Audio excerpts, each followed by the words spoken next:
इस वाला स्टोरी में एक मिस्टीरियस बांसुरी होता है जो पता नहीं कैसे केनिची के घर में आ जाता है। ये बता दूं कि ये बांसुरी श्रापित है और जो भी इसे बजाता है उस पे प्रेतों का साया लग जाता है। यह है हॉरर पॉडकास्ट, यहाँ पे हम सिर्फ कहानी को सुनते हैं, बिल्कुल जैसे बचपन में सुना करते थे। इसलिए फोन को साइड में रख दो और कहानी को ध्यान से सुनो।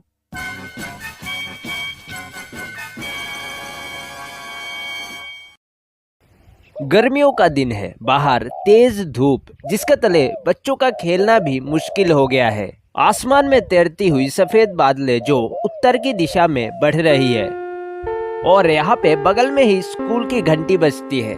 स्कूल खत्म होते ही केनिची, युमिको, अमारा ये लोग रास्ते से चलते हुए घर की ओर जाने लगते हैं। थोड़ी देर बाद केनिची अपने घर में पहुंच भी जाता है। मैं घर आ गया। अरे केनिची बेटा, हम जरा बाहर जा रहे हैं। वो दरअसल तुम्हारे मॉम के किसी रिश्तेदार का अचानक से एक्सीडेंट हो गया है, तो हम कल तक ही लौटेंगे। केनिची बोलता है, ओह ये तो बहुत ही बुरी खबर है। कि आपके साथ मॉम भी जा रही है? हाँ बिल्कुल, वो भी जाएगी। तब उसकी मॉम डोर के सामने आ जाती है। केनिची बेटा, आज का खाना बनाकर फ्रिज में रख दिया है, तुम लोग मिल बांट के खा लेना। एंड कल के खाने के लिए ड्रॉयर में पैसे रखे हैं, चिंता मत करो, हम कल सुबह सुबह ही आने की कोशिश करेंगे। ये लोग फिर गाड़ी स्टार्ट करते हैं। ठीक है, अब हम चलते हैं, तुम घर का ख्याल रखना। और हाँ, हथौड़ी और बाकी सब कुछ बारे में बोल देना, हमारे पास अभी टाइम बहुत ही कम है। ठीक है, तो हम निकलते हैं। ये बोलकर ये लोग दूसरे शहर के लिए निकल जाते हैं। केनिची गाड़ी को ज्यादा देखकर एक हल्का सा सांस बाहर फेंकता है। लो, अब इनको भी कहीं पे जाना था। ये बोल के केनिची घर के अंदर आ जाता है। केनिची अपने रूम का दरवाजा खोल के अंदर जा ही रहा था कि अरे केनिची, मम्मी पापा कार लेके कहाँ गए हैं? हम अभी घर आते वक्त कार को जाते देखे हैं। केनिची उनको इस बारे में बताते हैं। वो बोलता है, आज रात हमको अकेले ही रहना पड़ेगा, मतलब पूरी रात गेम खेलने का प्लान है। वो लोग इसके बाद अंदर आते हैं। केनिची बैग रखता है, देन बिस्तर में बैठ जाता है। अरे रूम में बक्सा कैसा?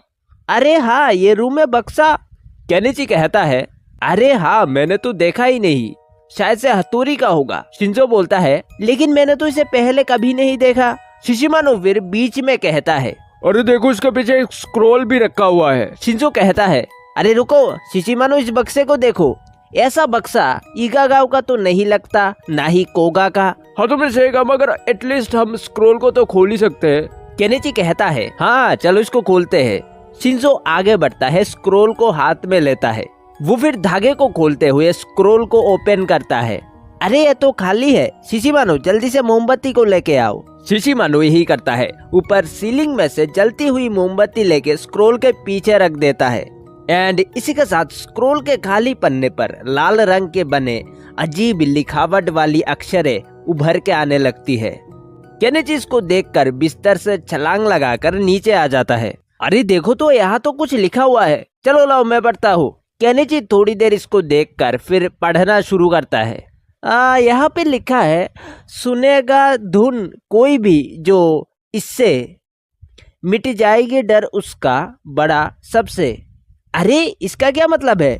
शिंजो बोलता है, हाँ ये शायद डर मिटाने के लिए होगा। बड़े भाई हथौड़ी मेंढक से डरते हैं, तो शायद इससे वो अपना वो डर खत्म करना चाहते हैं। केनिची हंसते हुए बोलता है, अरे वाह, फिर तो ये एक मस्त चीज है, चलो हम भी यूज करके देखते हैं। शिशिमानो उनको बीच में टोकता है, अरे हथौड़ी के बिना उसका सामान छूना सही नहीं होगा। अरे शिशिमानो, तुम ज्यादा सोचते हो, लाओ वो डब्बा यहाँ दो। शिंजो ये कहकर डब्बे का ढक्कन खोल देता है। खोलते साथ ही सभी लोग देखते रह जाते हैं। बक्से में एक बांसुरी होता है, ज्यादा बड़ा नहीं है, यही 3 से 4 उंगली जितना लंबा होगा।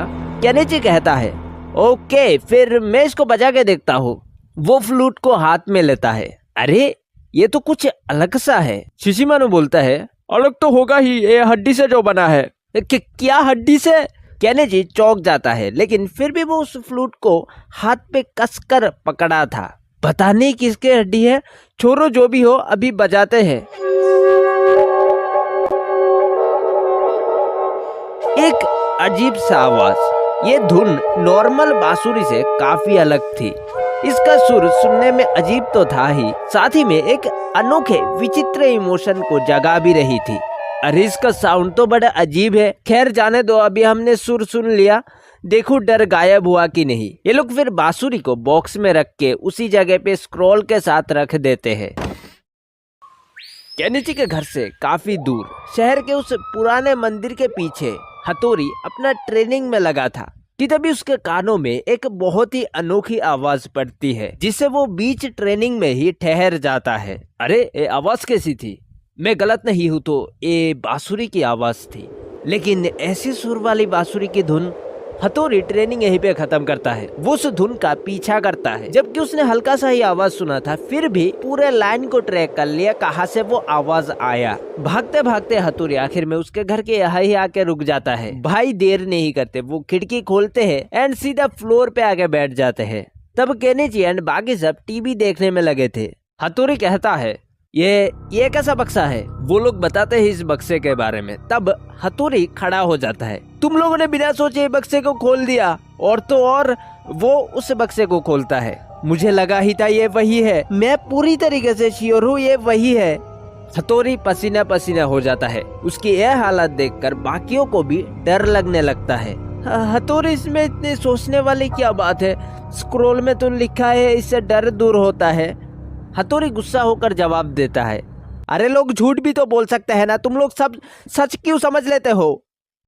हथौरी फिर अपने आप को शांत करता है। वो बक्से को नीचे रखता है। अगर वो वही बांसुरी है जो मैं समझ रहा हूँ तो समझो कि आज की रात सबसे खौफनाक होने वाली है। हथौरी इनको एक हादसे के बारे में बताता है जो बहुत पुरानी बात है। तब मैं करीब 4 साल का था। हमारे ईगा गांव के पास में एक और गांव पड़ता है जिसमें नॉर्मल लोग रहते हैं। एक दिन की बात है, सुनने को मिला उस गांव में दोपहर को किसी ने एक बांसुरी बजाया जिसका धुन बहुत ही अजीब सा था। इतना अजीब कि वो बजाने वाला एक बार से ज्यादा नहीं बजाया। लेकिन सबसे चौंका देने वाली बात यह थी कि उसी रात उनका पूरा गांव उजड़ गया। हाँ, एक ही रात में विलेज के बस आधे लोग ही जिंदा लौट के आए थे। बाकियों का कुछ अता पता नहीं। बाद में छानबीन करने पे हमारे निंजास को कुछ अजीब सा पता चला उस फ्लूट के बारे में। उनको शक था कि ये काम कोगा निंजास का है, लेकिन साबित करना मुश्किल है। खैर, उस फ्लूट के बारे में खोज करने जब हमारे निंजास दूर देशों में गए तब उनको कुछ खास पता चला। उन्होंने बताया जापान के एक बहुत ही घने जंगल के अंदर एक कबीला है जिसमें जंगली लोगों का वास है। उनके साथ ही रहते हैं बहुत सारे तांत्रिक। एंड वो जो फ्लूट है वो उनका ही बनाया हुआ था। बीच में शिशिमानु कहता है, तो हमें भी वहां जाना होगा क्या? हथौरी हल्के से सांस लेता है। पता है, ये जो फ्लूट है वो दरअसल इंसानों के हड्डी से बनाया जाता है। हाँ, मैं मजाक नहीं कर रहा हूँ। उस जंगल में भटके लोगों को कैद कर लेते हैं और उनके देवता के सामने समर्पित करते हैं एंड उनके ही हड्डी से ये श्रापित बांसुरी बनाते हैं जो कि ना एक गंदा सुर चारों तरफ फैलाता है, प्रेतों को आने के लिए आमंत्रण देती है। हथौरी ये सब बोलते हुए खुद कांपने लग जाता है और उसके साथ बैठे बाकी सब भी। फिलहाल इनको तो अभी इस बांसुरी के बारे में जल्द ही कुछ ना कुछ करना होगा।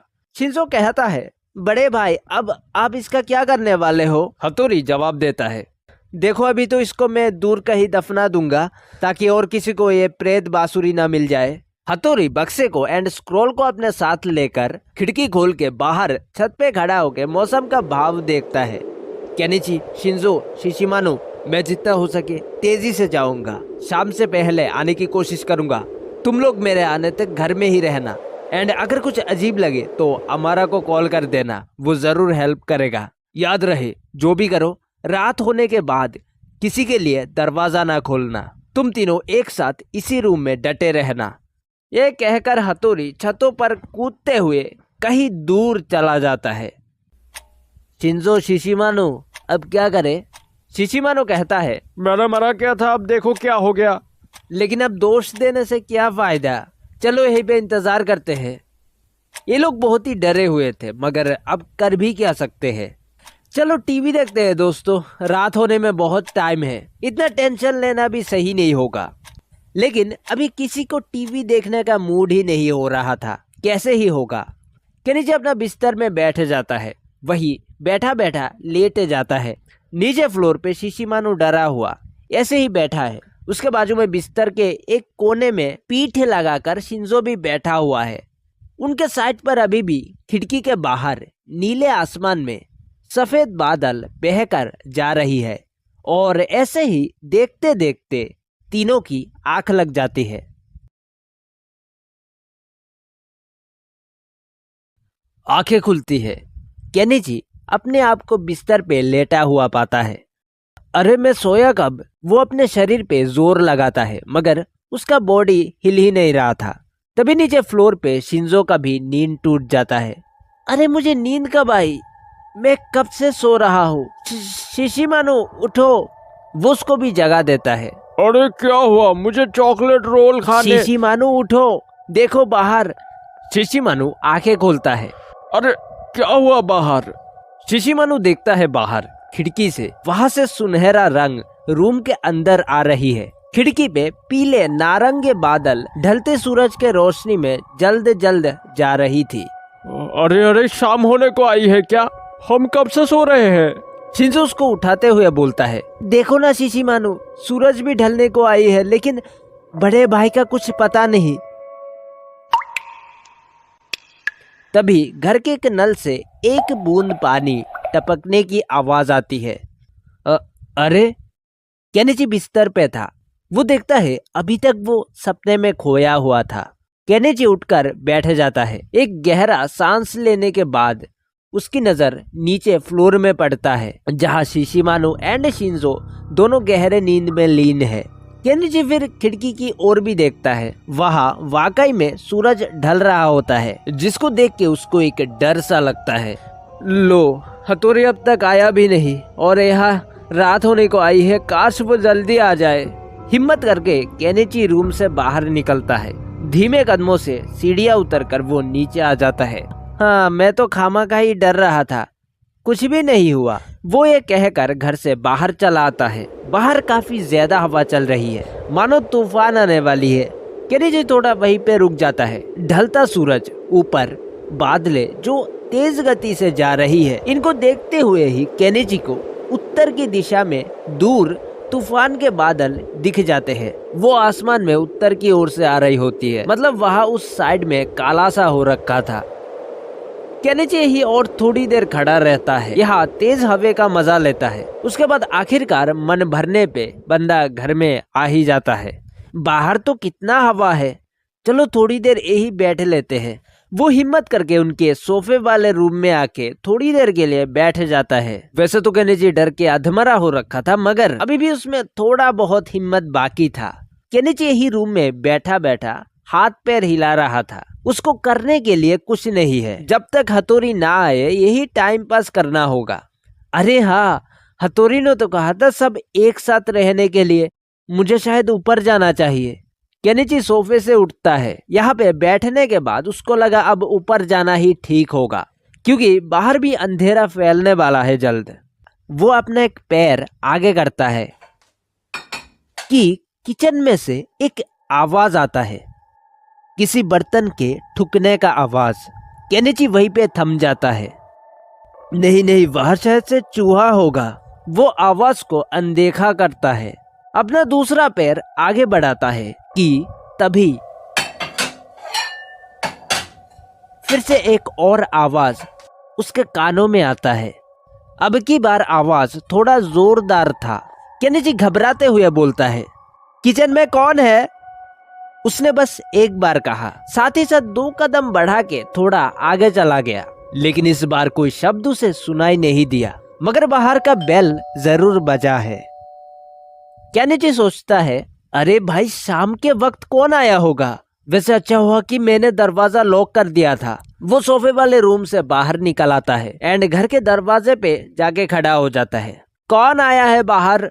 अरे केनिची, मैं हूँ शिंजो। मैं और शिशिमानु थोड़ी देर के लिए बाहर गए थे लेकिन तुम तो दरवाजा ही लगा लिए। केनिची आगे बढ़कर दरवाजा खोल देता है। अरे वो मैंने सोचा था कि दरवाजा बंद करना सेफ रहेगा इसलिए। चलो जल्दी से अंदर आ जाओ। शिंजो एंड शिशिमानु अंदर आ जाते हैं। केनिची कहता है, तुम लोग ना ऊपर सो रहे थे, तुम लोग बाहर कब चले गए भाई? शिशिमानु बोलता है, हम अभी गए थे थोड़ा बाहर राउंड मारने, आयो तो देखे दरवाजा लॉक है।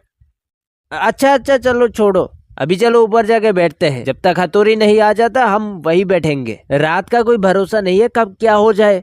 ये बोल के केनिची उन दोनों के साथ सीढ़ियां चढ़कर ऊपर चला जाता है। ऊपर आकर दरवाजा खोल के केनिची उनकी तरफ मुंह करके बोलता है, देखो अभी अंदर जाने के बाद हमको यहीं पे रुकना है, समझे? मैं कुछ भी हो जाए नीचे नहीं जाने वाला।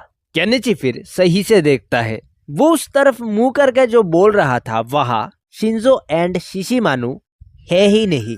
अरे शिंजो शिशिमानु तुम दोनों कहाँ चले गए?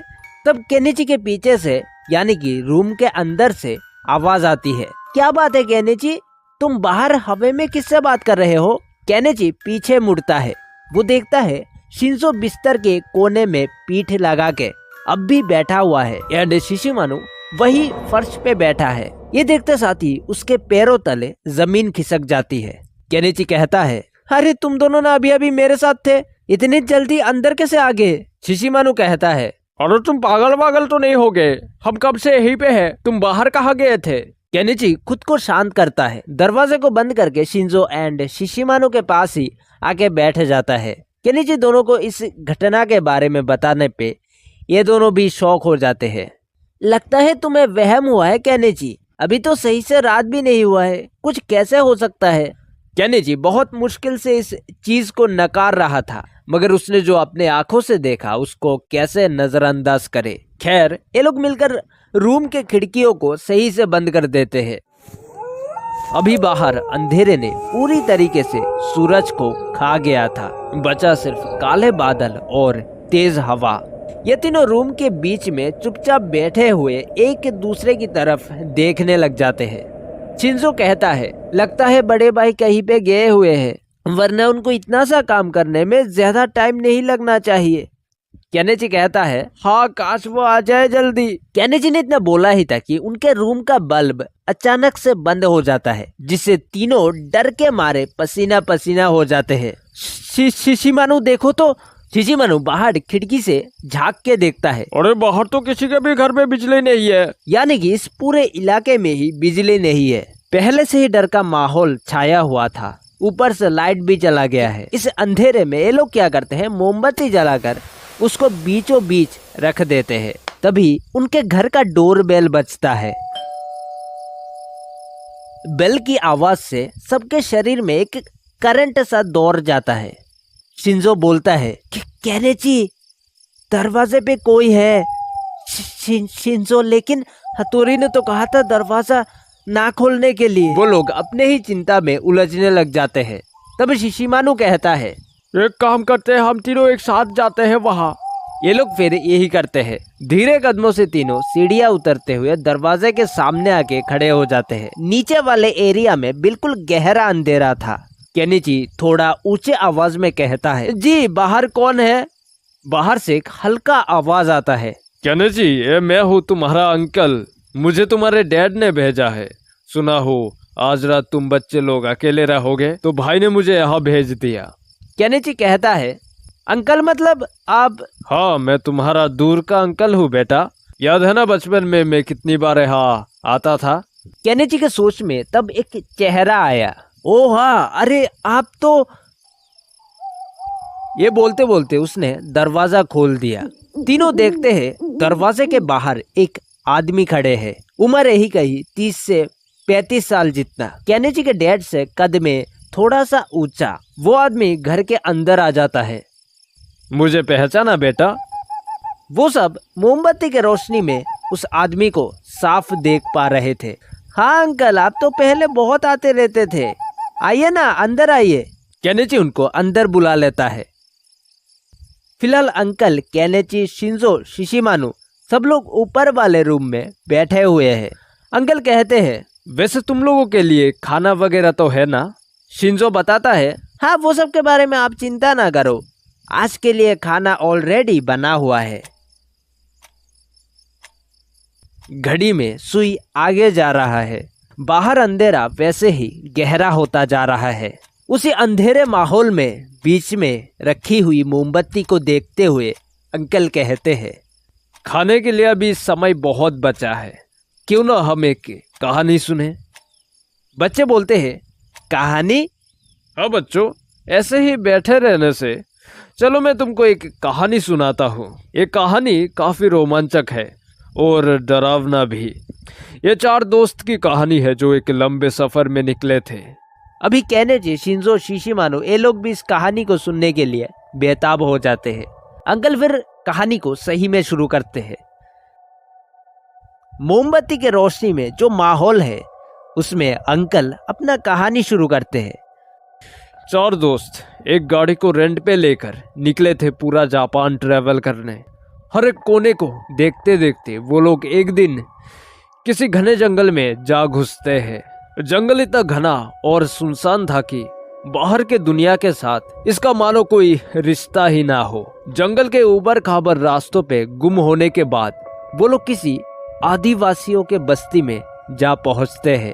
वो जगह, वो छोटा सा गांव काफी अजीब सा था। वहां जाने के बाद जंगली लोगों ने खुले दिल से उनका स्वागत किया। वहां के मुखिया ने उनको खुद आकर मेहमान के रूप में स्वीकार किया। कह सकते हो उनके अतिथि होने पे सेवा में कोई त्रुटि नहीं होने दिया।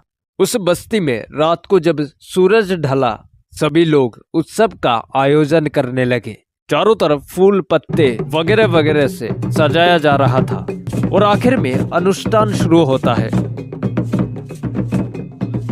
बस्ती के बीच में आग जलाया जाता है। उसके चारों तरफ लोग झूमने लगते हैं, लोग गाना गाते हैं। वो 4 लड़के मुखिया के साथ ही बगल में बैठे हुए थे। तब वह एक पालकी लाया जाता है। मुखिया कहते हैं, वो देखिए हमारा भगवान, जाइए उनसे आशीर्वाद ले लीजिए। वो लोग इतनी खातिरदारी के बाद अब इतना तो कर ही सकते हैं, मना करना इम्पॉसिबल है। चारों दोस्त जाते हैं। पहला बंदा देखता है उस लाल रंग से सजा हुआ पालकी जिसके अंदर गहरे भूरे रंग का एक मूर्ति है। ये किस देवता का मूर्ति है वो तो नहीं पता, मगर वो आशीर्वाद ले लेता है। उसके साथ साथ बाकी लोग भी यही करते हैं। उसके बाद इन लोगों को एक खास शहद दिया जाता है। लीजिए, पी लीजिए, ये देवता का प्रसाद है, खास आपके लिए, ये मुखिया जी बोलते हैं। जिसके बाद वो लोग शहद को पी गए थे। इनको बस यही चीज याद था। एक दोस्त आंखें खोलता है। वो खुद को जमीन में लेटा हुआ पाता है, मगर उसका सर थोड़ा ऊंचाई पे है। वो देखता है उसके सर के चारों तरफ लकड़ी से बना हुआ कुछ तो है। समझते देर नहीं लगा कि ये चीज आखिर है क्या।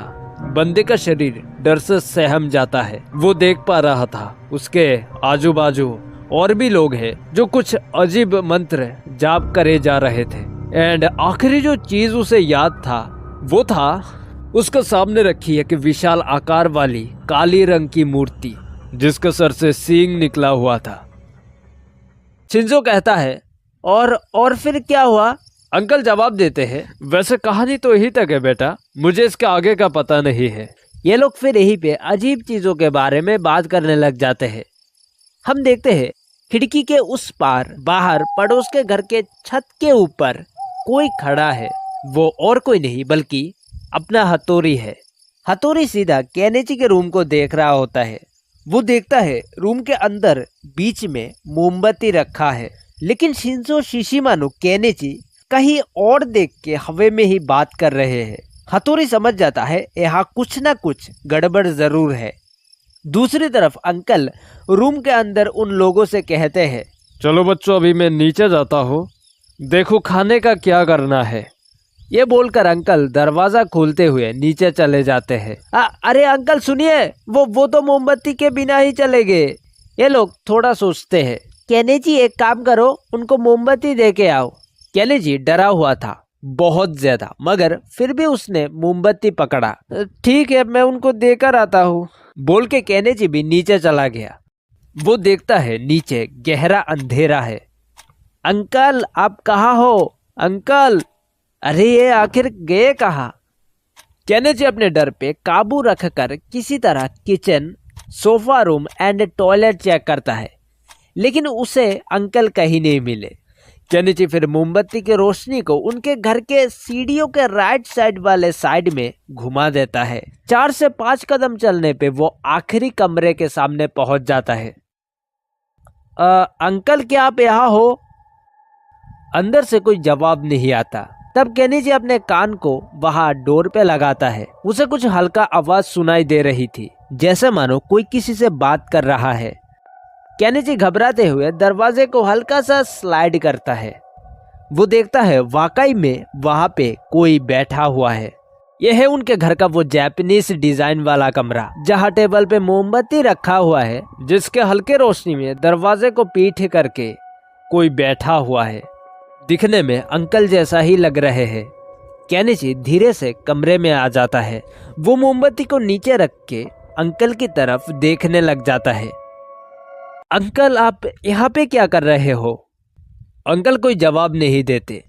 रूम के सन्नाटे में मोमबत्ती का आग इधर उधर उछल रहा था, जिससे परछाई भी इस तरफ से उस तरफ नाचने लगती है। केनिची दोबारा आवाज देता है, अंकल आप सुन तो रहे हैं ना? अब की बार अंकल जो भी वहां कर रहे थे वो रोक देते हैं। वो थम जाते हैं। केनिची देखता है अंकल का सर उसकी तरफ ही घूम रही है, और देखते ही देखते पूरा का पूरा सर दूसरी तरफ मुड़ जाता है, जो देखकर केनिची के पैरों तले जमीन खिसक जाती है। वो मानो जैसे डर के मारे बेहोशी होने वाला था। केनिची पसीने से भीगा, उसके पैर कांपने लगता है। वो देखता है अंकल का सर जो बिल्कुल उल्टे दिशा में मुड़ चुका था। उसके आंखों में आंख नहीं है, वहां बस 2 काले छेद थे। उस पल उनके मुंह से डरावनी आवाज आनी शुरू हो जाती है। केनिची ये सब देखकर डर के मारे स्लाइडिंग डोर वगैरह तोड़कर ही बाहर भाग आता है। वो दौड़ते दौड़ते अपने रूम में आ जाता है एंड अंदर से दरवाजा लॉक कर लेता है। अरे शिंजो शिशिमारू, तुम लोग कहाँ हो? उसे वो दोनों कहीं नहीं दिखते। केनिची नोटिस करता है रूम का एक खिड़की खुला हुआ है, जहां से हवा अंदर आ रही थी। तभी वो नीचे से एक भयानक चीख सुनता है, साथ ही में रेंगने की आवाज, मानो कोई रेंगते हुए इस काले अंधेरे में ऊपर आने की कोशिश कर रहा है। केनिची का हार्ट बीट बहुत जोर से बज रहा था। पसीने से लथपथ जोर जोर से सांस ले रहा था वो। तभी खिड़की पे कोई झटके से आके बैठ जाता है। वो देखता है वहां और कोई नहीं, अपना हथौड़ी था। मेरे पीठ में बैठ जाओ, केनिची यही करता है। हथौड़ी फिर उसको पड़ोस वाले एक छत पे ले जाता है, वहां बाकी दोनों भी है। हथौड़ी कहता है कि वो गया था बांसुरी को दफनाने, मगर उसे लगा इससे प्रॉब्लम सॉल्व नहीं होगा, इसलिए मेहनत करके वो उस जंगल में ही चला जाता है। वहां पे मुखिया और बाकियों को फोर्स करने पे पता चला कि ये फ्लूट कोई कोगा निंजा खरीद के ले गया था, उन्होंने वो नहीं भेजा था। हथौड़ी फिर उनसे हेल्प मांगता है। मुखिया कहते हैं आज रात तक इनको किसी टेम्पल में रहना पड़ेगा, बाकी उस फ्लूट को वो लोग रिचुअल करके नष्ट कर देंगे।